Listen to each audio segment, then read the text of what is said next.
ಸ್ನೇಹಿತರೆ ನಮಸ್ಕಾರ. ಈ ಫೋಟೋದಲ್ಲಿ ನನ್ನ ಜೊತೆ ಇರ್ತಕ್ಕಂತಹ ವ್ಯಕ್ತಿ ಕೋಲಾರ ಜಿಲ್ಲೆ ಮಾಲೂರು ತಾಲೂಕಿನ ಪ್ರಸನ್ನ ಕುಮಾರ ಸ್ವಾಮಿ ಅವರು.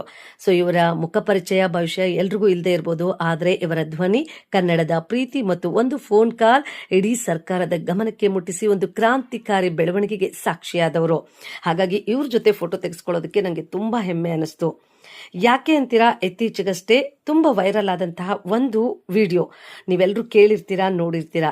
ಸರ್, ನೀವು KSRTC ಅವರ, ನಮ್ಗೊಂದ್ ಜೊತೆ ಚಪ್ಪಲಿ ಕೊಡಿ ಅಂತ ಕೇಳಿ ಫೋನ್ ಮಾಡಿ ಕ್ಲಾಸ್ ತೆಗೆದುಕೊಂಡವರು. KSRTC ನಮ್ದು, ನಮ್ಮ ಕನ್ನಡಿಗರ ಆಸ್ತಿ.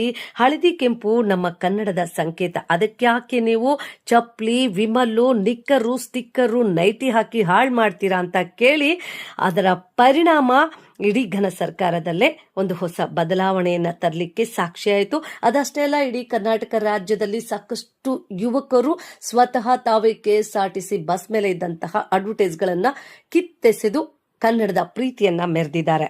ಹಾಗಾಗಿ ಇವ್ರ ಬಗ್ಗೆ ತುಂಬಾ ಹೆಮ್ಮೆ ಅಂತ ಅನ್ಸು. ಒಬ್ಬ ವ್ಯಕ್ತಿ ಇಷ್ಟೆಲ್ಲ ಒಂದು ಕ್ರಾಂತಿಯನ್ನ ಮಾಡಬಹುದಾ ಕನ್ನಡಕ್ಕಾಗಿ ಅನ್ನೋದಕ್ಕೆ ಸಾಕ್ಷಿಯಾದವರು. ಕರ್ನಾಟಕದಲ್ಲಿ ಕನ್ನಡಿಗನೇ ಸಾರ್ವಭೌಮ ಅನ್ನೋ ಕೀರ್ತಿ ಇವರಿಗೆ ಸಲ್ಲಬೇಕು.